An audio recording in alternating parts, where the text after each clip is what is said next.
E aí, beleza? Em 2017, o vírus zumbi ZN1 tomou conta da Terra e passou a ser considerado um evento catastrófico que pode levar à extinção. Mark Hammond corre para resgatar a última médica que trabalha no desenvolvimento de uma vacina contra a infecção, justamente quando novas ordens chegam instruindo todos a evacuarem para a Califórnia. Simon, um técnico da NSA, ajuda a providenciar transporte de helicóptero até o local de Mark. Ao chegar ao consultório da médica, Mark encontra 3 prisioneiros sendo testados com uma variação da vacina. As 2 primeiras tentativas falham, resultando na morte dos prisioneiros. No entanto, há esperança de que o último possa reagir positivamente. Em meio ao caos de um ataque, Mark evacua a médica e a coloca com segurança no helicóptero. Em seguida, ele retorna para resgatar o último prisioneiro. Enquanto isso, Simon é deixado para trás no ataque da estação Northern Lights. O avião na pista parte sem ele, acabando por cair logo após a decolagem. Um ano depois, em Nova York, ocorre o funeral de Nana. Agora, os funerais são eventos programados, durante os quais as pessoas recebem um tiro de misericórdia na cabeça. Nesta ocasião, Roberta é quem assume a responsabilidade de realizar o ato. Porém, ela recebe uma ligação informando que há alguém perto do rio. Charles, outro sobrevivente, a acompanha e juntos esperam a chegada do barco com os homens.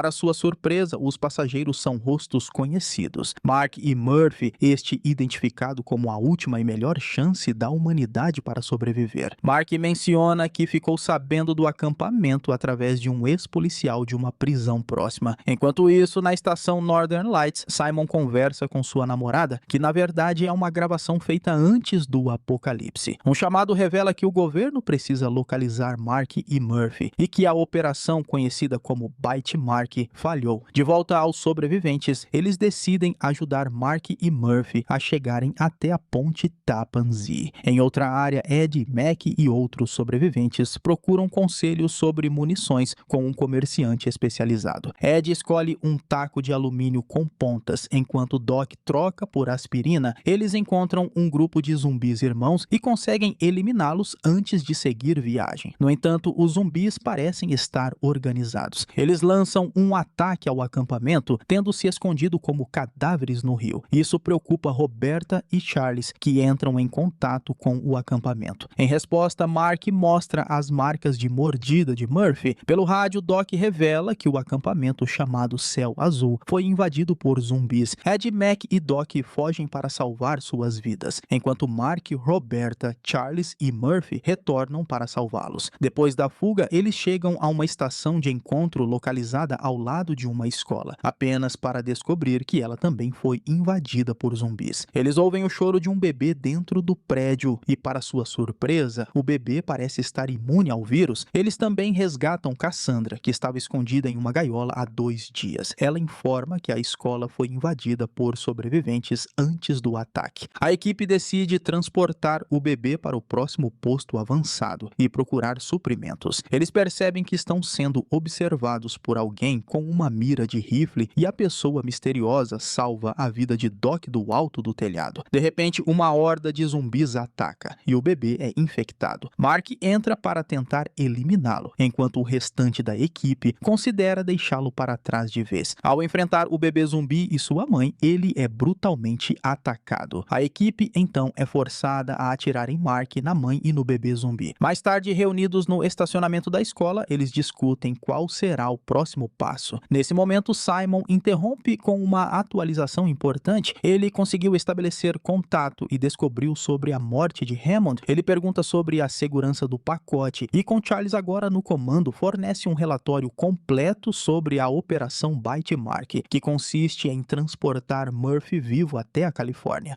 Charles decide que estão totalmente comprometidos com a missão e faz uma parada para recrutar 10K, o atirador habilidoso que salvou a vida de Doc. Finalmente, Simon estabelece uma estação de rádio, assumindo a identidade de Cidadão Z. Ao mesmo tempo, Murphy perde um dente. O Cidadão Z tenta estabelecer contato com a estação Mount Wilson do CDC, mas encontra um ataque zumbi no local. Para resgatar os cientistas, ele precisa desativar o computador central remotamente, o que resultará na exclusão de todos os arquivos, inclusive os dados da vacina. Ao ver os zumbis invadindo o centro, ele executa o comando e apaga acidentalmente o arquivo de Murphy enquanto o centro de comando desmorona. Enquanto isso, a equipe se encontra presa à beira da estrada porque o veículo ficou sem combustível. Além disso, precisam remover um zumbi preso sob um dos pneus. Quando 2 motoqueiros passam por eles, Cassandra esconde o rosto. O cidadão Z percebe que alguém está se aproximando da estação de escuta, mas ainda não está claro se são humanos ou zumbis. Então ele se arma. Enquanto isso, a equipe faz uma parada em um shopping à procura de combustível e suprimentos. Durante a estadia, eles encontram Travis, um dos motoqueiros que haviam cruzado na estrada anteriormente. Ele sugere uma possível fonte de gasolina em uma refinaria em Nova Jersey. A caminho da refinaria, a equipe percebe que o lugar mais parece uma fábrica de zumbis. Embora não saibam exatamente o que há dentro, os zumbis demonstram grande interesse pelo local. Sentindo o cheiro de gasolina, eles decidem explorar a área e, quem sabe, conseguir um caminhão-tanque. Cassandra sabe que zumbis são atraídos por sons agudos, como a caixinha de música que ela usa como colar. Enquanto ela e Travis sobem as escadas, ele implora para que ela volte para casa. Ed e Mac seguem logo atrás, matando zumbis pelo caminho. Quando chegam ao topo da refinaria, descobrem que há uma máquina com defeito e os zumbis estão caindo numa piscina de óleo. Enquanto isso, os mortos também são atraídos pela música de Cassandra. Enquanto Roberta e Charles abastecem o caminhão, Murphy e Doc jogam cartas e compartilham histórias. Murphy inventa uma história dizendo que se ofereceu como voluntário para os testes com o vírus. No telhado do posto, Cassandra e Travis discutem sobre o fato de ela se recusar a voltar para casa. Travis pergunta o que acontecerá quando ele contar para eles o que ela é. No posto de escuta ao norte, o cidadão Z brinca de gato e rato com 2 cachorros. Um deles parece tão assustado com o cachorro zumbi quanto o próprio Z, o que resulta numa perseguição frenética com ele empunhando uma arma. Na refinaria, zumbis invadem o local enquanto Doc tenta combatê-los. O atirador 10K elimina alguns mortos, mas Murphy foge no carro antes que Doc possa se reunir com eles. Com os zumbis se aproximando, Charles ordena que Roberta e os outros escapem enquanto ele fica para salvar Murphy. Enquanto isso, Travis mantém Cassandra como refém no topo do prédio, insistindo que chegou a hora de ela voltar para casa. Cassandra reage chutando Travis para fora da estrutura e os zumbis se amontoam sobre seu corpo. Ao mesmo tempo, o cidadão Z finalmente consegue eliminar o cachorro zumbi. Depois que Murphy bate o carro, um incêndio começa e consome o caminhão de combustível junto com o precioso suprimento. Com a missão destruída, a equipe deixa a refinaria enquanto os zumbis são consumidos pelas chamas. 10K garante alguns galões de gasolina, Ed recupera seu taco e Cidadão Z os localiza graças à explosão. Ele faz contato através de um telefone público usando a rede de escuta da NSA e aconselha a equipe a seguir para o oeste até alcançarem o oceano. Enquanto continuam sua jornada, 2 motoqueiros chegam à refinaria e reconhecem Travis, agora zumbificado. Eles o eliminam por piedade e seguem na perseguição de Cassandra. Um flashback mostra a garota fazendo parte de um grupo de sobreviventes canibais da Filadélfia, atraindo homens para trailers com promessas de sexo apenas para roubá-los e usá-los como fonte de alimento para a comunidade. No presente, Cassandra viaja com Roberta e Charles rumo à Filadélfia. Eles encontram um caminhão com o sino da liberdade preso na traseira e dão de cara com um zumbi ao abrir a porta para roubar o veículo. Eles assumem o controle do caminhão e seguem com o sino da liberdade. No entanto, a trajetória é desviada quando o veículo precisa fazer uma curva brusca para evitar um ataque zumbi, fazendo o sino cair e esmagar vários mortos. No Northern Light, Simon prepara um bife para seu novo companheiro canino, mencionando a grande quantidade de comida disponível, incluindo diferentes cortes de carne. Enquanto isso, em Upper Darby, na Pensilvânia, os canibais da Filadélfia se reúnem para mais uma refeição. Um dos membros retorna e informa seu líder Tobias sobre o paradeiro de Cassandra. Enquanto isso, o grupo de caçadores termina o pouco de comida que encontraram. Eles decidem se separar para procurar comida e uma antena parabólica que Ed possa usar para se comunicar com o Cidadão Z. Ed e Mac encontram uma viatura policial com rádio funcional e acabam matando um policial zumbi e seu prisioneiro. Doc, 10K e Cassandra garantem uma antena parabólica enquanto conversam, mas Cassandra foge ao perceber que sua família a encontrou. Aproveitando a oportunidade, eles sequestram Ed, esperando que o grupo aceite fazer uma troca. Simon consegue se conectar ao rádio da polícia a tempo de ouvir Ed sendo levada. Ele repassa a informação para Mac quando ele retorna, impedindo-o de pensar que Ed foi mordida. Mac pega a câmera dela e foge rapidamente à medida que mais zumbis se aproximam. Tobias tenta acalmar Ed e toca uma música estranha em um pequeno órgão, oferecendo um pouco de carne. Ed recusa, mostrando desinteresse em fazer parte do grupo. Depois, duas garotas a levam para trocar de roupa. A equipe confronta Cassandra após perceber que Travis esteve envolvido no sequestro de Ed, o que a torna suspeita. Pressionada, ela conta sobre o líder da família e seus costumes, dizendo que são ainda piores que zumbis, pois eles não comem pessoas mortas. Em vez disso, capturam indivíduos vivos e mutilam sua carne aos poucos. O grupo decide resgatar Ed, enquanto a família se delicia com sua refeição macabra no complexo de Upper Darby. Quando Ed se vê diante de uma escolha impossível, o resto do grupo chega e Charles confronta Tobias, sinalizando para 10K eliminar Bernd, membro da família. Eventualmente, Cassandra se oferece como moeda de troca por Ed. De volta ao caminhão, a equipe se reúne para discutir os próximos passos e se devem ou não retornar para salvar Cassandra. Eles entram em contato com o Cidadão Z pelo rádio da polícia e pedem que toque música para atrair zumbis. Eles colocam o plano em ação, com Doc fingindo ser um cliente em busca de um encontro íntimo com uma garota exótica. Quando Cassandra entra no trailer com ele, ele a orienta sobre o plano. Com a equipe se aproximando e a música alta, a distração funciona. Cassandra e Doc conseguem matar um dos guardas e ela incapacita Tobias com um choque na boca. O grupo invade o complexo de Upper Darby durante a confusão causada pela horda de zumbis, resgatando Cassandra e Doc. Tobias tenta se esconder onde fica o estoque de comida, mas o local é invadido. Eles capturam Tobias e selam seu destino de forma irônica. A equipe escapa da Filadélfia ilesa, ouvindo a música que o Cidadão Z está tocando para eles. Ed e Cassandra parecem ter criado um laço forte após a experiência que viveram juntas, o que deixa Mac um pouco desconfiado. Mais tarde, na região holandesa da Pensilvânia, eles discutem sobre a possível propagação do vírus Z, especulando que os pássaros possam ser transmissores. 10K compartilha que precisou matar seu próprio pai. A viagem se torna tensa quando eles são perseguidos por um grupo de humanos em um carro pequeno. Pouco depois encontram um grupo de zumbis que, na verdade, são humanos disfarçados. Eles mostram armas e exigem o caminhão, então vão embora com o veículo, deixando o grupo apenas com o Fusca. O Cidadão Z informa as últimas mortes e apresenta os membros da equipe, revelando sua afeição por Ed. Ao se aproximarem dos responsáveis pelo roubo do caminhão, descobrem uma família tentando roubá-los. Quando encontram a família morta, percebem que precisam sair daquela estrada o quanto antes. Na estação de escuta ao norte, o Cidadão Z mantém a esperança e finalmente recebe comunicação do time zumbi por uma câmera de drive-thru. Ele identifica Murphy e a equipe pergunta sobre outros meios de transporte, ao que ele informa sobre a possível localização de um helicóptero. A equipe parte em direção à sede de emergência para controle de infecções. Todos lá estão mortos, com exceção de um sentinela que os insulta, chamando-os de desmantelados. Quando dizem ter informações importantes sobre o vírus Z, ele exige remédios. O sentinela confisca todo o oxicodona que Doc tem e os escolta até o general. Para surpresa de todos, o general está mentalmente instável. Charles aproveita a situação e o convence de que o médico pode ajudá-lo. Quando Doc entra, descobre que o general foi mordido fatalmente. Como é honesto, Doc o informa sobre sua morte iminente. Em resposta, o general o joga por um poço de ventilação. No entanto, Doc sobrevive milagrosamente ao cair preso em cabos ao lado de um zumbi encurralado. Na central de escuta, Ed e o Cidadão Z flertam pelo Facebook. Acontece que ele está usando a página de Ed para conversar consigo mesmo, fingindo ser ela. Enquanto isso, na sede de emergência, a equipe ouve os gritos de Doc vindos do poço e entra no prédio, ignorando o aviso do guarda sobre futuros arrependimentos. Do outro lado, Doc decide ficar chapado junto com o zumbi. Em um flashback, 10K relembra quando prometeu dar misericórdia ao seu pai, cujo tempo estava se esgotando. De volta ao presente, ele elimina mais um zumbi. No poço do elevador, Doc e o zumbi estão ambos chapados. dados, e Doc revela que tem um filho em algum lugar do mundo. Enquanto isso, no escritório do general, fica evidente que ele perdeu completamente o juízo. Ele usa um telefone via satélite para chamar ataques aéreos enquanto grita com o presidente dos Estados Unidos. Murphy tem um ataque de pânico no elevador e foge, impedindo a equipe de detê-lo antes que as portas se fechem. Ao chegar ao próximo andar, eles saem à procura dele. Enquanto isso, Cassandra, Adi e Jake encontram e eliminam um zumbi. No poço, Doc encontra um objeto afiado e mata o zumbi com quem estava fumando. Embora Murphy ouça os gritos de Doc,